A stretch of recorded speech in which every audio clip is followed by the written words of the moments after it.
Todmorden on the Lancashire-Yorkshire border is a pretty, not untypical Pennine mill town. But if you look carefully, something extraordinary is happening.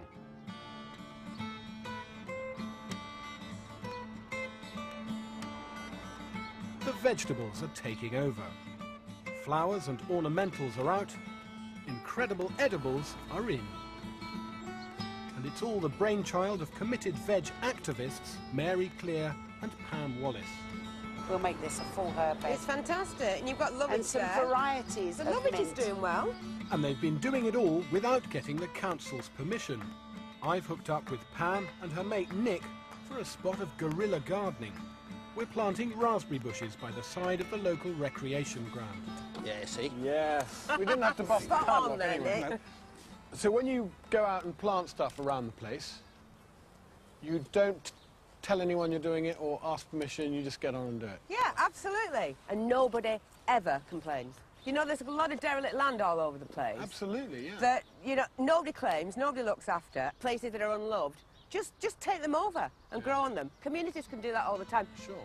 Well, let's love this bit of land a bit. Hey, upworm. Lovely worm spread them there. out. Lovely worm. Come here, lad.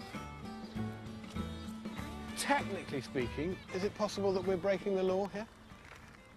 Technically speaking, we might be. Can you imagine being up in the magistrate's court for planting a raspberry cane? How funny would that be? I think you could have quite a jolly morning, really, couldn't you? Yeah.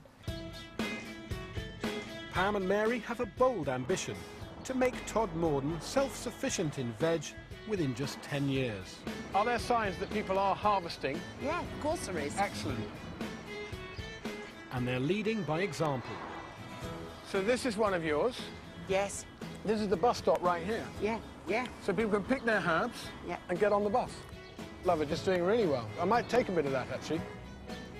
People say, why would you do something that other people can take? And once you explain it to them, they go, I've got it.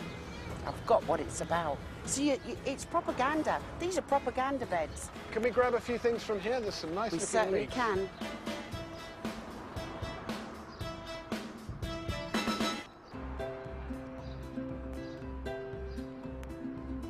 And this has to be the weirdest place I've ever picked veg.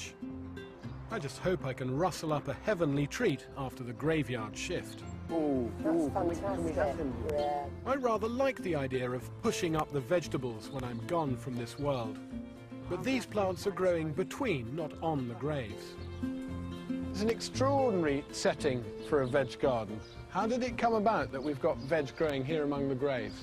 It was an initiative by the parents because that school is right on the main road and they've no growing space at all. So many children are brought up as well to be afraid of graveyards and see them as spooky places, and now they're edible places. And the great news is that the council has now got fully on board. They've given permission to plant 500 fruit trees on public land, and they're looking to create dozens of other communal veg plots. Perhaps you could get your town to do the same.